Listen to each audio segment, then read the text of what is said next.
Hi, Gabe Robertson, Mighty Fortress Inspections. Having a little bit of a light switch issue. Sometimes they have to just be replaced. Today we're going to show you how.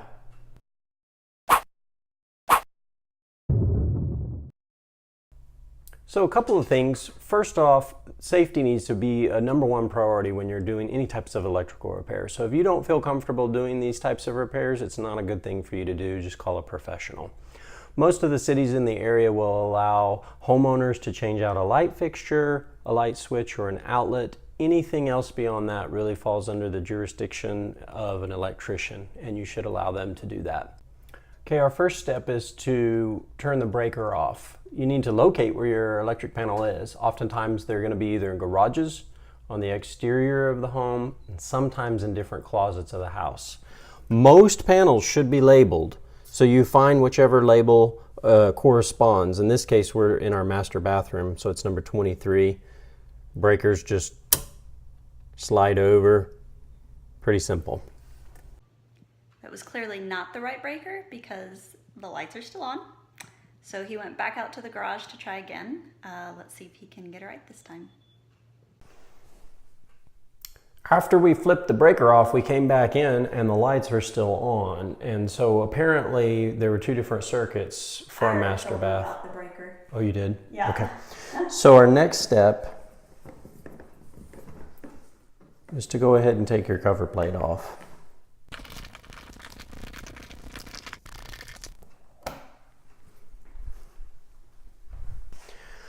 All right, after we've got our cover plate off, the next thing we want to do is make sure we have no electricity in here. I have what's called a non-contact voltage detector.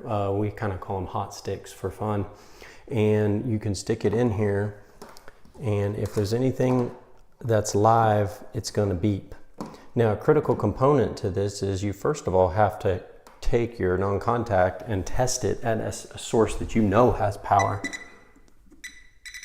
So we know that that's live, so we test that first, and then we come in here and test.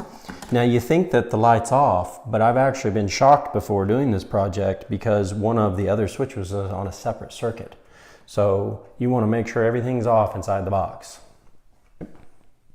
Next step in the process is to actually undo the top and bottom screws and pull out this switch.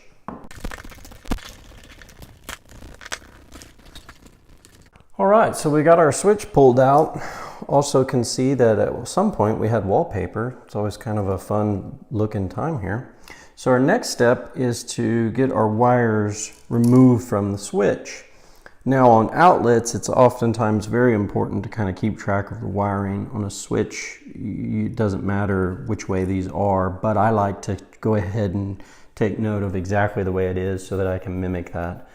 So a couple things you can do, you can take a picture with your cell phone from a couple angles so you have it as a reference point. You can also take a little piece of masking tape and mark it top, bottom, however you can keep track.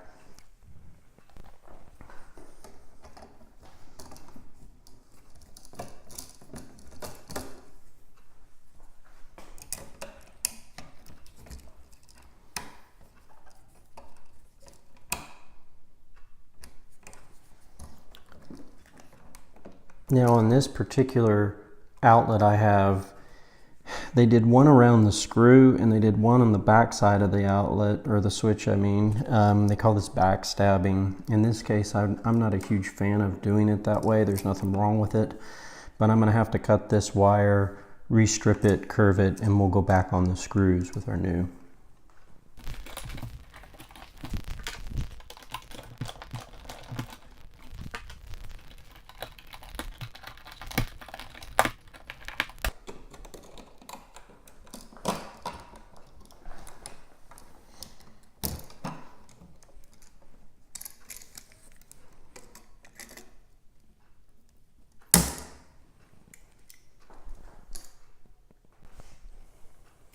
So we've got the old switch out, which takes a few minutes to kind of get it maneuvered and out. And as we found in this case, I've got a little extra work that I want to actually bend this wire so that I can attach it to screws, which is my preferred method. There's a gauge on the side of these switches, actually on the back I mean, and what we're going to do is kind of mark how much we need to strip it. which would be about right here. So now I'm going to take just a second to get this stripped. As it turns out, I needed a little bit of an additional tool. As with many projects, you never know exactly what you're going to need.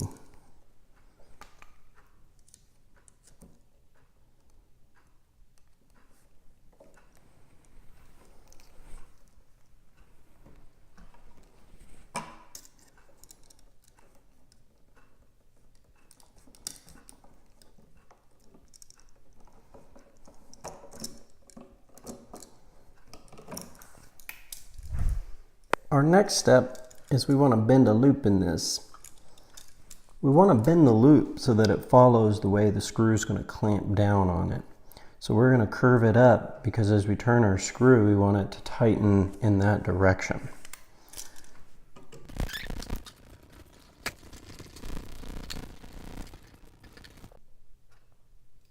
So my old switches had the grounding screw on the bottom. You'll note that it's always green. The ground wire is always bare, meaning no insulation on it. So I needed to kind of reroute this grounding wire to the top so that I can get it on my grounding screw here.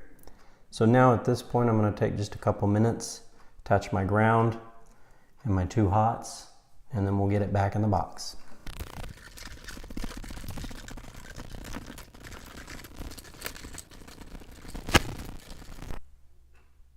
All right, now for the final little piece of extra credit. I like to take a piece of electrical tape and actually go ahead and cover your screws, kind of wrap it around.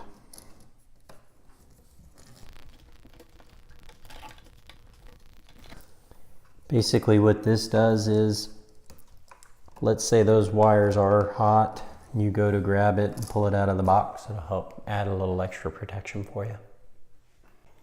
All right, our next to last step here is we're going to just kind of get our wires adjusted and get everything back in place. You want to be careful, be patient. Get one screw going on top, then get a couple turns on the bottom. And just kind of get everything lined up in there. I like to just kind of do a few turns top, a few turns bottom, and slowly get that switch or outlet, whatever you're working with, kind of back in place.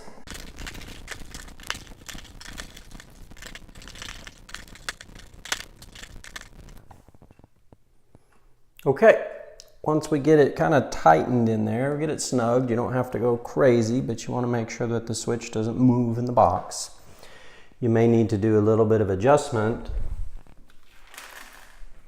as you put your final faceplate back on. Sometimes you'll find that it may not line up. In this case, it didn't. I've got to kind of get it over just a tiny bit. So we'll take, and actually in this case, back it off a half turn. And I need to get it slid over. Okay, got that adjusted. Now we're going to add our faceplate back on.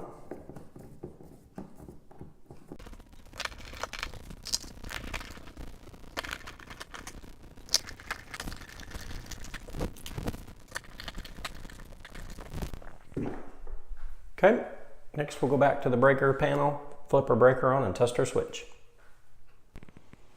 All right, time to test it out. Light switch works great, super excited about it, other than one little mistake I made here. If you take a look at this, you'll probably see it right away. I picked up a white switch and apparently I have almond or mother of pearl switches, I don't know. So it works, it's functional, at least now we're not worried about it every morning. And now I either A, have to replace that with the proper color, or I may just buy new switches to replace this whole thing and add some new faceplates so it looks nice. These switches are about 16, 17 years old and have been used a bunch, so replacing them is probably not a bad idea.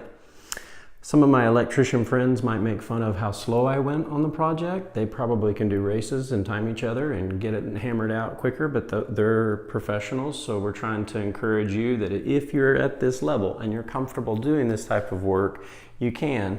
Just be mindful, be thoughtful, be careful, go slow, take your time, make sure you're doing each step right, and you can replace a light switch too.